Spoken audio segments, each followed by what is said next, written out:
This is not the outcome that we expected at all. We weren't expecting a blowout at all. One of the things that are top of mind is the choice of Tim Walz as the vice presidential candidate. A lot of people are saying tonight that it should have been Josh Shapiro. Frankly, people have been saying that for months. I know a lot of people are probably wondering tonight what would have happened had Shapiro been on the ticket. That would have signaled to the American people that she is not the San Francisco liberal that Trump said she was.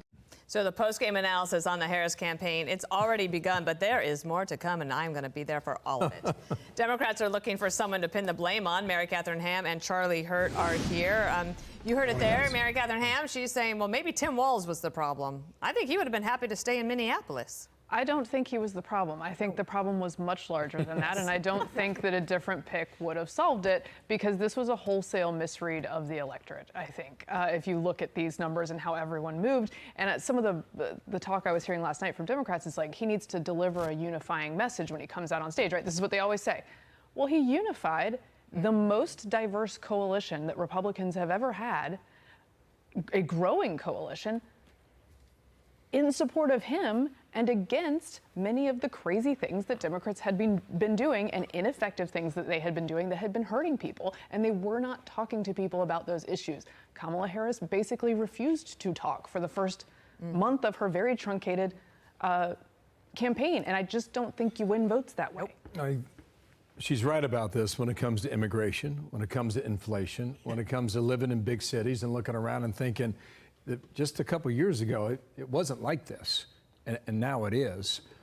When you talk about like transgender rights and you think about your own kids in schools and whether or not they can say something or whether they should refrain because they don't want to be subjected to the verbal abuse of their classmates. Yeah, and the concept of protecting girls' sports, when did that become a controversial issue?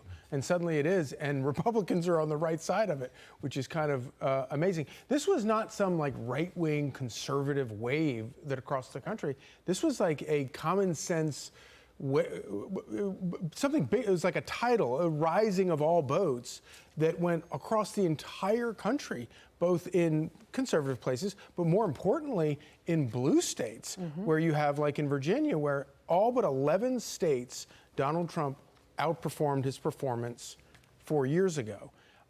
New York he closed the gap in New York by 13 points. He lost it by 10 points as opposed to 23 points. So where we stand right now is New York is closer, after the result, looking at the results last night, New York is closer to being a red state than Texas is to being a blue state. And if that doesn't tell you something about the sort of common sense, it's not a right-wing message, it's a common sense message. But if you are a Democrat and you were listening to Democratic media, or you were on the algorithms that were just feeding you the information that Oprah was telling you that the country is going to fall apart and cease to exist because he is so right-wing, like you wouldn't, it seems common sense when you look at it from our perspective, but if you're them, you have to wonder, how much money did they spend? Billions of dollars on the Biden-Harris campaign over the course of the time?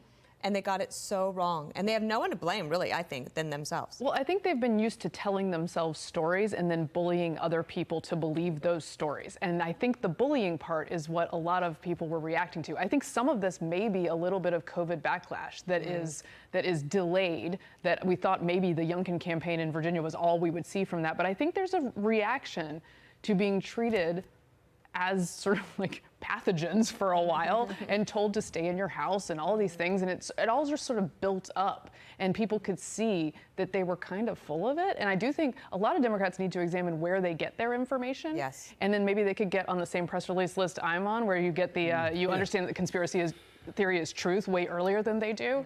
That's the thing they need. One of the guests on MSNBC this morning said the progressive movement in America is dead. Wow.